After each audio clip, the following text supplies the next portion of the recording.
তারা এভাবে সাউ করতেছে। আমরা যখন জানি যে যখন খুব কনফিডেন্ট থাকে তখন কিন্তু লোকজন এই সমস্ত ডিপ্লোম্যাটিক বা এই ধরনের কার্যক্রম করে না। এখন তারা একটা ব্যাকফুটিং এ আছে এবং তাদের যে টোটাল ডিপ্লোম্যাটিক এফোর্টটা তাদের প্রতিটা নেইবারের সাথে, আমি শুধু অপেক্ষায় আছি যে কখন ভারতের হুঁশ হবে। প্রায় ১,৫০০-এর উপরে মানুষকে ছাত্র জনতা হত্যা করেছে, এটা উল্লেখ করেছেন। এবং অ্যাকচুয়ালি আমি মনে করতেছি ভারত এখন এট প্রেজেন্ট একটা প্রচন্ড রং ফুটিং এ আছে এবং এই সবচেয়ে হচ্ছে আমি যে মানে ভুল করছি, ভুলটা স্বীকার করা না করছে, এটা একটা সবচেয়ে বড় ভুল। এটা মানে যার কোনো ন্যূনতম ডিপ্লোম্যাটিক জ্ঞান নেই সেও এটা বুঝবে যে বাংলাদেশে প্রথমে হচ্ছে ভারতে যে তা শেখ হাসিনা আছে ওটার স্ট্যাটাসটা কি। স্ট্যাটাসটাই তো আমাদের কাছে এখনো ক্লিয়ার না। সে কি পলাতক হিসাবে আছে, রিফিউজি হিসাবে আছে, না কি হিসাবে আছে। এই অবস্থায় ওখান থেকে আওয়ামী ফ্যাসিস্ট সরকারের যে সমস্ত দোসর আছে, প্রবাসী যারা দোসর আছে, অ্যাকচুয়ালি দেশে তো আর উচ্চ কোনো কিছু করতে পারতেছে না প্রেজেন্ট সিচুয়েশনের জন্য, যেহেতু আহ, তাদের চালানো গণহত্যা আমাদের দেশের জনগণ প্রত্যক্ষভাবে দেখেছে। সো বিদেশে যারা আছে তাদের নিয়ে এই জিনিসগুলা করতেছে এবং এটার পিছনে অবশ্যই ভারতের মদত আছে। আমি মনে করি যে বর্তমান প্রফেসর ইউনূসের সরকার এইটার বিরুদ্ধে তীব্রভাবে প্রতিবাদ করা উচিত। এবং এটার সাথে ইনডোর আমি মনে করি যে দুইটা দেশের ডিপ্লোম্যাটিক পর্যায়ে একটা উচ্চ পর্যায়ে একটা বৈঠক আয়োজন করা উচিত এই শেখ হাসিনা এটা বন্ধ করার জন্য।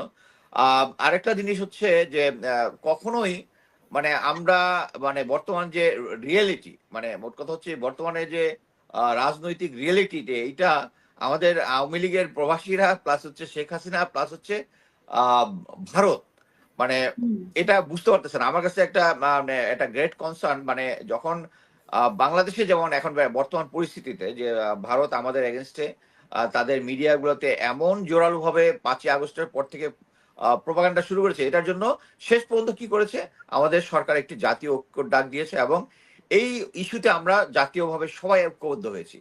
এই যে ঐক্যবদ্ধটা এটা কিন্তু ভারতের মানে অ্যাকচুয়ালি ভারতের ইমেজটাকে এবং যে কোনো আন্তর্জাতিক সিচুয়েশন ডিলিং এ বাংলাদেশ একটা বরাবরই একটা এখন একটা সুবিধাজনক পজিশনে আছে, যেখানে ভারত যখন একটা মানে একটা ব্যাকফুটিং আছে, এই ব্যাকফুটিংটার জন্যই কিন্তু তারা এভাবে সাহস করতেছে। আমরা যখন জানি যে যখন খুব কনফিডেন্ট থাকে তখন কিন্তু লোকজন এই সমস্ত ডিপ্লোম্যাটিক বা এই ধরনের কার্যক্রম করে না। এখন তারা একটা ব্যাকফুটিং আছে এবং তাদের যে টোটাল ডিপ্লোম্যাটিক এফোর্টটা তাদের প্রতিটা নেইবারের সাথে, আমি শুধু অপেক্ষায় আছি যে কখন ভারতের হুঁশ হবে। যে আপনি যদি খেয়াল করে দেখেন, এটা আপনার শোতে বারবারই বলেছি যে তাদের যতগুলো নেইবার আছে প্রত্যেকটা দেশের সাথে তার খারাপ সম্পর্ক, প্রত্যেকটা দেশের সাথে। পাকিস্তানের সাথে দেশ ভাগের পর থেকেই, চায়নার সাথে, নেপাল, ভুটান এবং পৃথিবীর একমাত্র হিন্দু দেশ হচ্ছে নেপাল, তাদের সাথেও তাদের ইস্যু আছে। শ্রীলঙ্কার সাথে আছে এবং এর কারণ একটাই, তারা এই যে সেই পুরনো চাণক্য যে তাদের যে একজন অর্থশাস্ত্র একটা বই লিখেছিল চাণক্য, যে তাদের ফরেন পলিসিটা ওই চাণক্যের উপর ভিত্তি করে। এবং এইটাই হচ্ছে সবচেয়ে বড় সমস্যা, যে তারা যে আধুনিক যুগের সাথে তাল মিলিয়ে তাদের ফরেন পলিসিটাকে যে অ্যাডজাস্ট করবে, বা এই মুহূর্তে আমার আমার যেটা মনে হয় যে তাদের নাম্বার, যেমন আমরা এখন অ্যাট প্রেজেন্ট যে সিচুয়েশনে আছি, আমি জানি যে রাওয়াতে যথেষ্ট বেশ কয়েকটা সেমিনার, সভা, সিম্পোজিয়াম এগুলো হচ্ছে শুধু find out the solution of it. So ভারতের এখন কিন্তু এখন তারা এখন যে পর্যায়ে গিয়েছে এবং অর্থনৈতিক ভাবে যে পর্যায়ে গিয়েছে, আমরা সবাই দেখেছি যে তাদের এখন অর্থনৈতিক মানে ডলারের মান ভারতীয় রুপির এগেনস্টে এখন হচ্ছে সর্বনিম্ন ইতিহাসের।